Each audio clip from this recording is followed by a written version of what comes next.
Hello, welcome to Real Film Snobs. I'm Angela Yeager, and I am pleased to have with me on the show once again my fellow film snob from Phoenix, Arizona, Ernie Quiroz. Welcome to the show, Ernie. Hey, thanks for having me back. And Ernie, for those who need a refresher, is a film programmer and in the Phoenix area, although he programs for films. I was going to say internationally. Someday we'll add that to your title, but nationally we can say, including the Santa Barbara Film Festival, the Milwaukee Film Festival. Which other ones, Ernie, am I missing?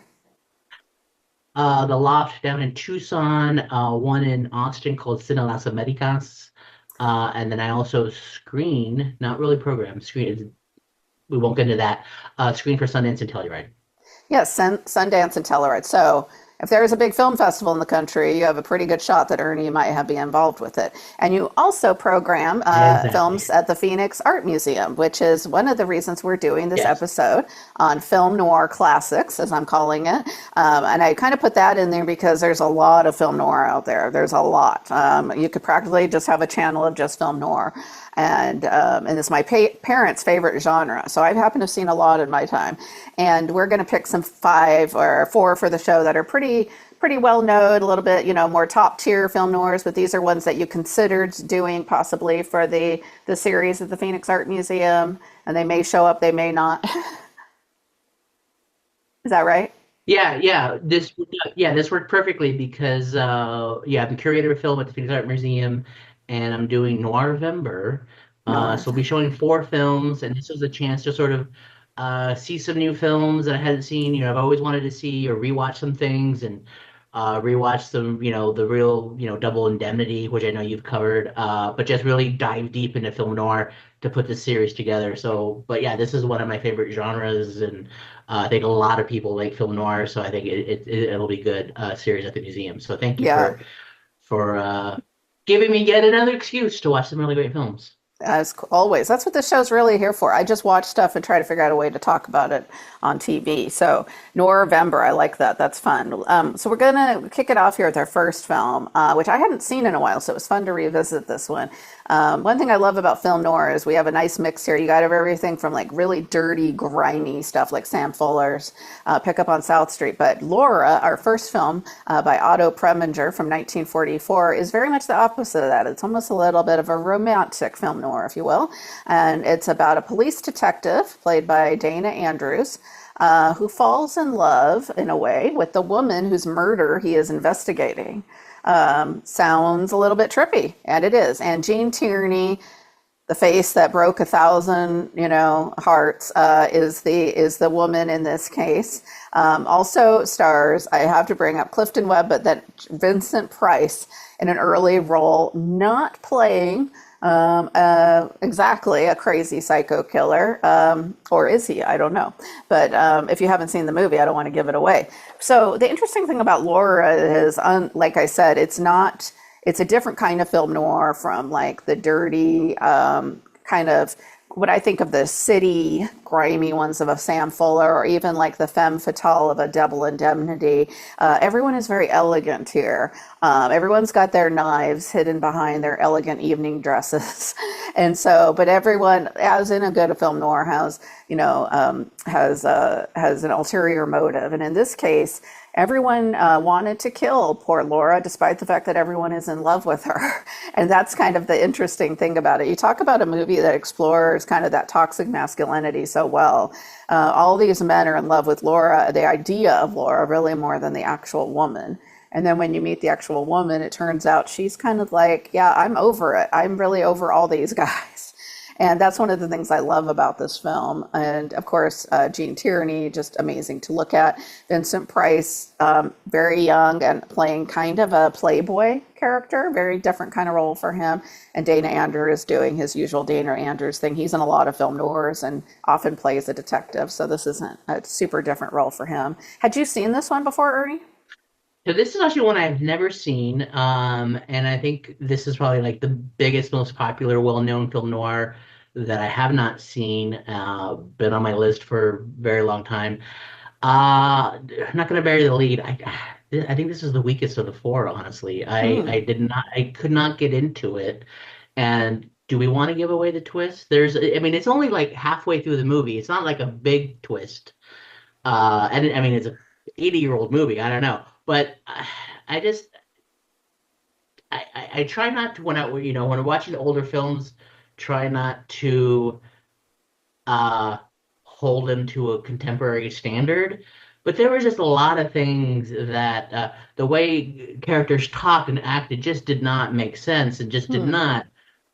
Like someone will say something, and then the other person will be like, "You're lying, aren't you?" And I'm like, "Yes, I was lying." And they immediately get called out on it and immediately admit to it.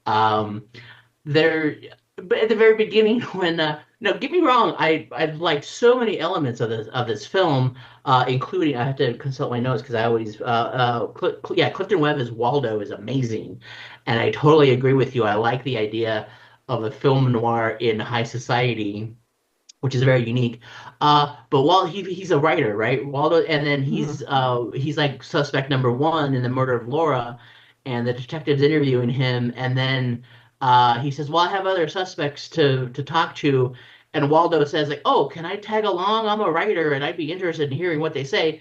And he's like, "Sure, come along." And I was just like, Well, in yes, no obviously you role, have to suspend your disbelief a lot. I mean, he lets all of them tag along. They're he always lets all them all around, tag and he also along. like just hangs out in the murdered woman's Yeah, apartment just constantly, he's smoking like hanging cigarettes and out at drinking her the whiskey. yeah, drinking her whiskey and like there's no crime scene, there's no crime tape or anything like. So I tried not to hold it to that standard. But I after the halfway point, I just couldn't suspend my disbelief that much. It just Hmm. got too ludicrous for me. But definitely I agree with all those things that you said. The psychosexual, undercurrent of like you said, like these women are in love with her but want to kill her, and she's all, there's a painting of her that's always in the background, and that's, obviously a metaphor for that, her presence is always there, even though she's dead or maybe Right. dead. I don't know. You never, there's some ambiguity there. And so all of that I think is all really great, but some of those things I just couldn't get over. And Vincent Price, you're right. He's completely unlike any other Vincent Price character you've seen. So yeah, a lot of elements I liked, but I thought this was the weakest of the four. Interesting. Yeah, I kept the first time I ever saw this, which was years ago, I kept expecting Vincent Price to like turn around and do something creepy, and then he didn't, and I was just like, because. And then the other thing is, it sets you off as a contemporary film goer because you keep thinking, well, he obviously did it. Vincent Price is always the bad guy, Yeah, which isn't necessarily the case. So yeah. you can see my cat Squonk behind me is very excited about this conversation as well. Okay, so we'll move on to our next one, which you're introducing, All Out of the right, so Past. I have to have my notes because there's so many characters and all these movies are very Oh yeah. convoluted and it's very hard to keep track of. So this is Out of the Past. This is the Hmm. so this is Robert Mitchum and Kirk Douglas. And again, you you know effortlessly cool. Robert Mitchum plays like this ex-PI. He was hired, of course, out of the past. The bulk of the film is sort of this told in this flashback where he's trying to start a new life as a gas station attendant, and he's got this new girl. And of course, someone from his past comes back to haunt him, and so he tells her the story of kind of how he ended up there. So he was hired by Kirk Douglas character, who's sort of like this very, this rich, well-connected guy. He had a girlfriend steal some money from him and sort of go on the run, and so he hires Mitchum to sort of track her down. And in the process of tracking her down, like he goes to Mexico, goes like all over the place to try to find Hmm. her, and of course ends up falling for her, ends up falling in love with her. tries to start a life with her, and then sort of all that sort of, forgetting Kirk Douglas. It's like, hey, let's go run off and let's start our own life together. And of course, all that catches up with him. So all the classic noir elements are there, flashback story. Mitchum is sort of basically a good guy, but he kind of has this past, not exactly, he's sort of morally ambiguous. And Kirk Douglas, I think, is amazing as sort of, the bad guy Just again. a slime ball of, A just a slime great ball, yeah, slime ball, though. a guy that you kind of never see. But I think for me, the elements that I really liked is that again, most film noirs seem to be confined to like New York City, or at nighttime, the rain-soaked streets and all the this we're in Mexico, we're in Lake Tahoe, we're in California, we're all over the place. It's really Hmm. international. So a variety of settings.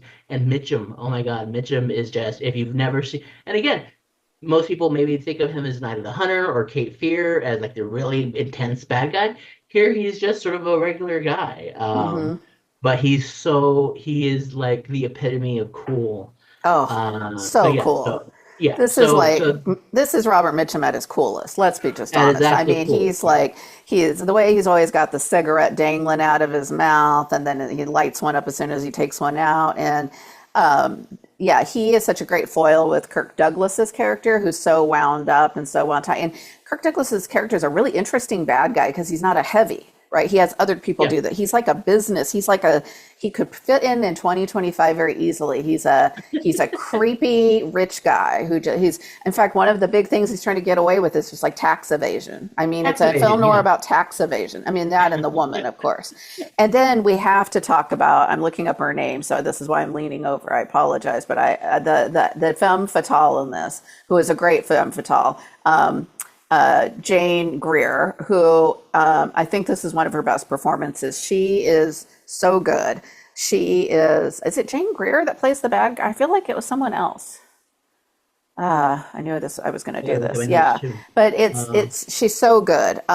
She's because in part because you at first you're like, oh, she's with this abusive guy. Of course, she's trying to get away from Kirk Douglas, but man, does she have some fangs. She is a nasty character, and as more and more you find out about her, the more you realize that. So it has all those great elements. This film I actually saw for the first time in film school because my mentor John Lewis, it's his favorite film of all time, number one.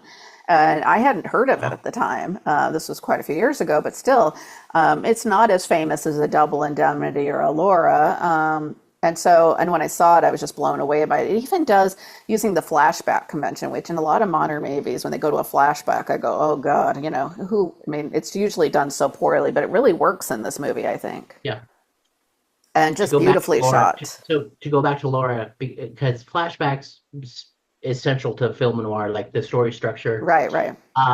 For me, that was one of the things that didn't work for me in Laura, is that it's mostly flashbacks that Waldo is telling, and he's saying stuff that there's no that he didn't witness, and he could not have witnessed, and so that it fell apart if you think about it too much.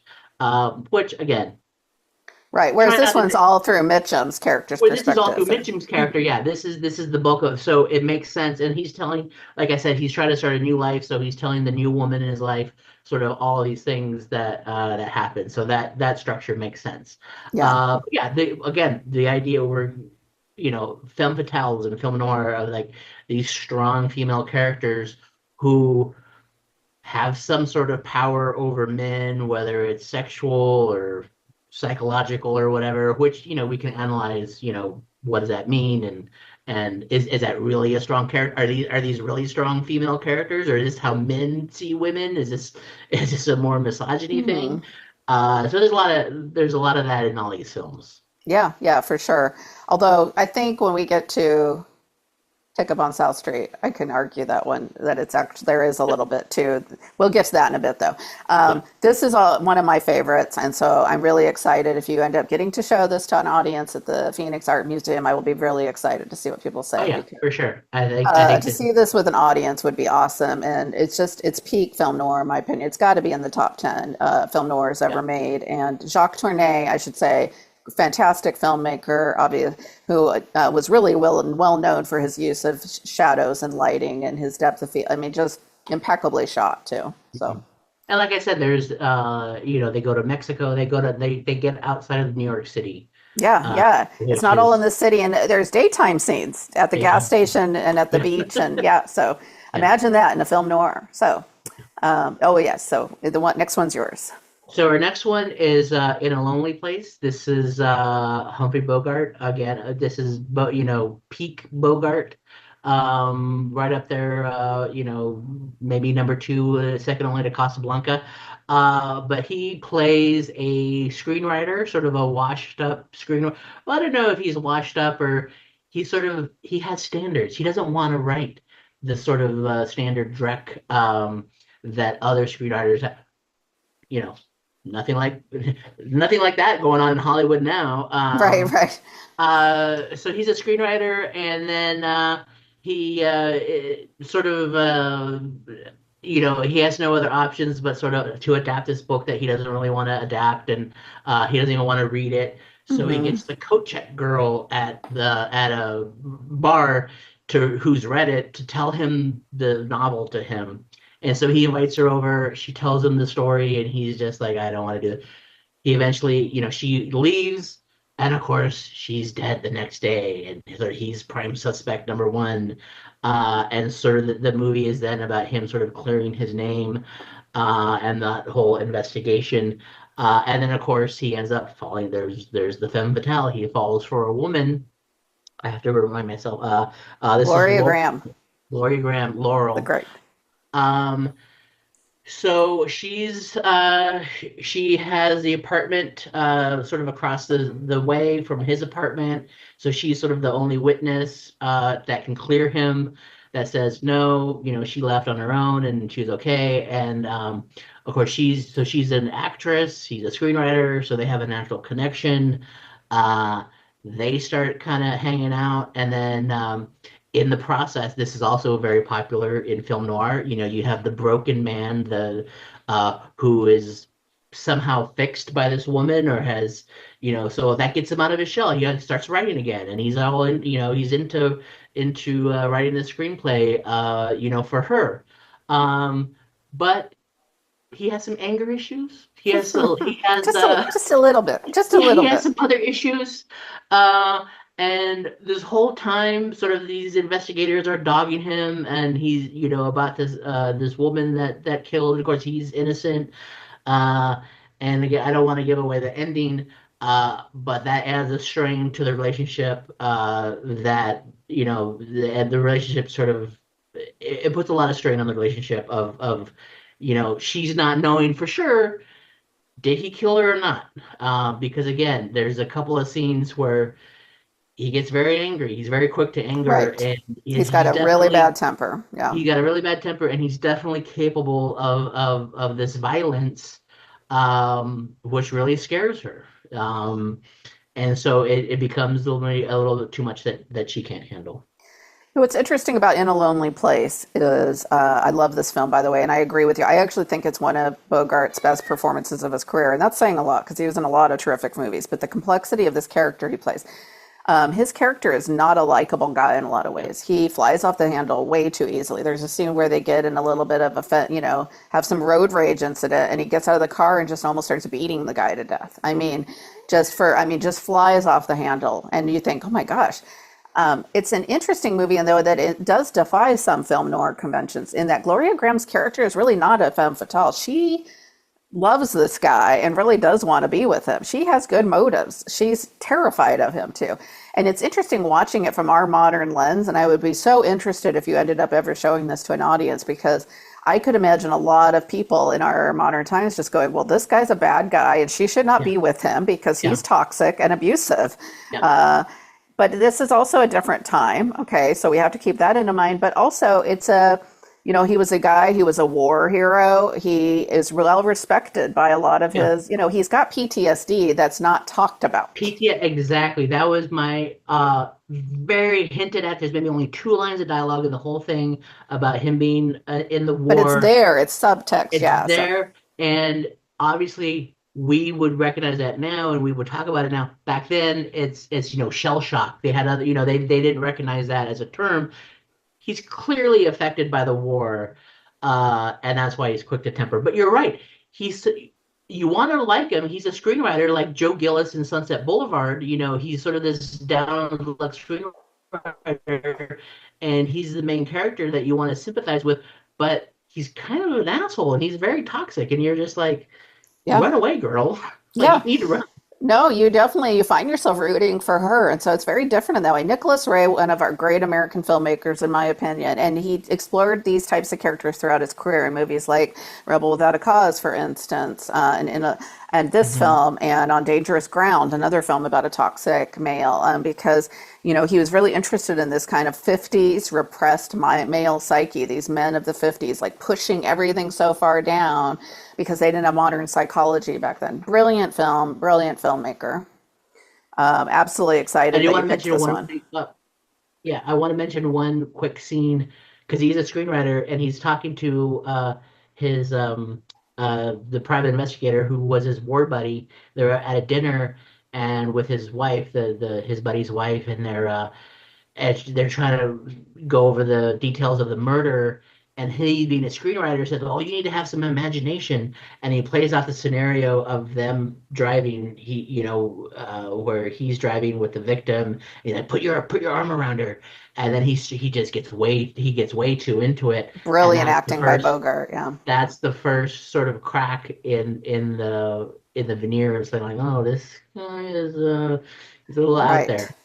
But you forget that, as he points out later on, one of the things you need with crime is motive often.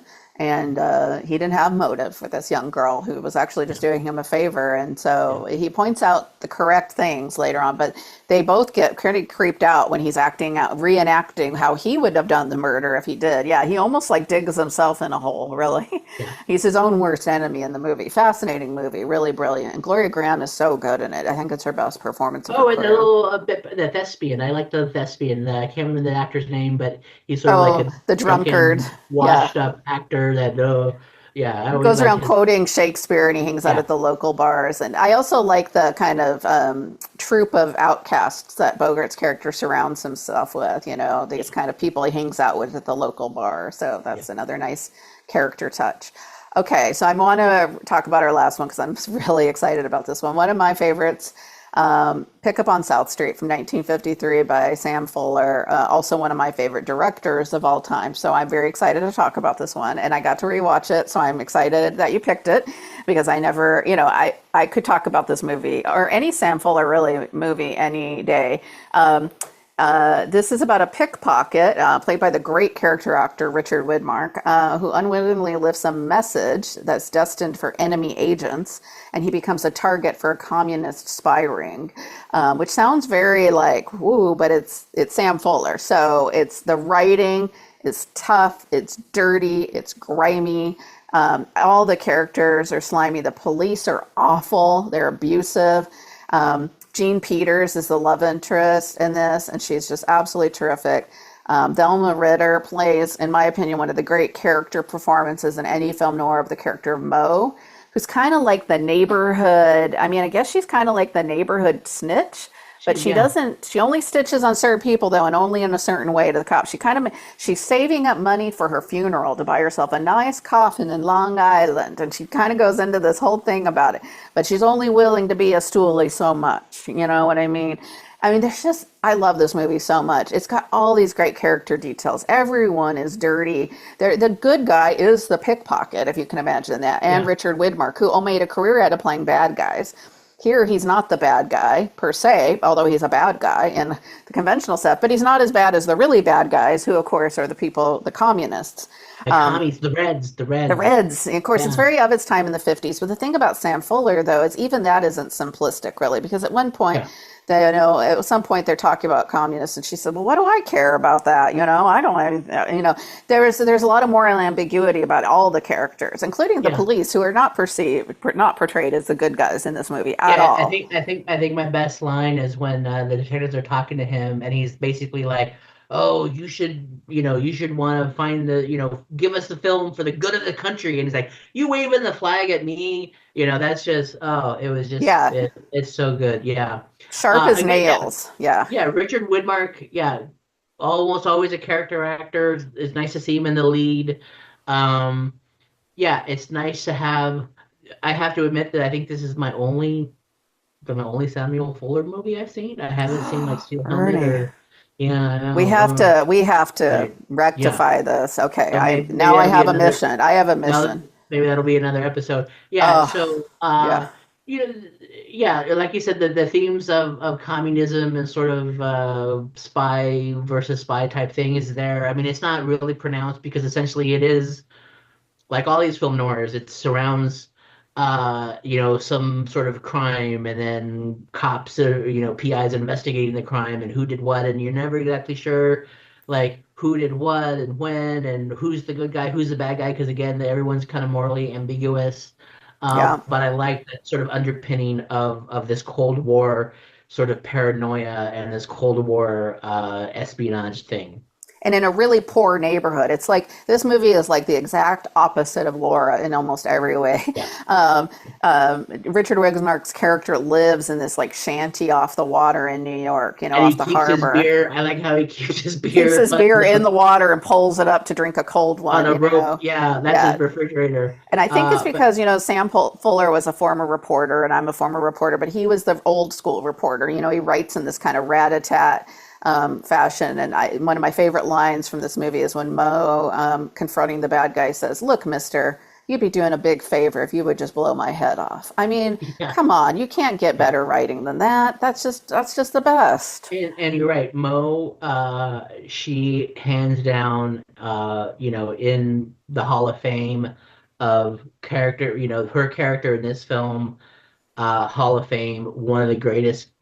She's in like four scenes of Yeah, any almost film, steals the whole movie. And and when, steals the whole and you movie. think Yeah, about her after the movie's over. And so that's what a great character actor does. So I love this movie. We're going to have to do a Sam Fuller episode. I've decided there you that right go. now when I'm done with my surgery and everything, like you and I, we've got to, yeah, we got to get down with some Sam Fuller because All I'm a right. huge fan, obviously. He's not a perfect director. He was a messy director, but man, did he make some great films, especially if you like this kind of stuff, if you like films raw and fast. That's the other thing. This film is what, 80, 85 minutes. It just doesn't waste your Yeah, time. Packs a lot yeah, in. yeah.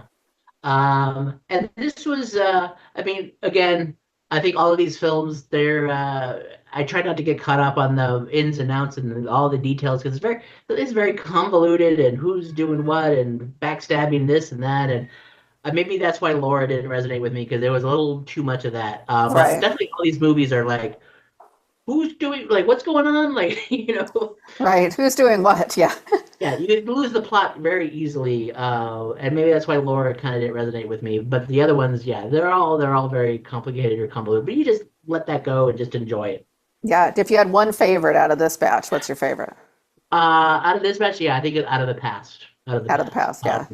Yeah. Yeah. If nothing else for Mitchum, I mean, Eternally cool. hard to beat Bogart or the other films, but man, Mitchum is just yeah, very very cool. Yeah. That's probably my favorite, although Pick Up on South Street's right up there. So thank you, Ernie. Folks in the Yeah, Phoenix area, check out Noirvember at the Phoenix Art Museum. I guarantee you'll have a good time. All the films are going to be great. Only one of these is probably showing there, but we're going to do more. So stay tuned for more film noir and more Sam Fuller movies, Ernie.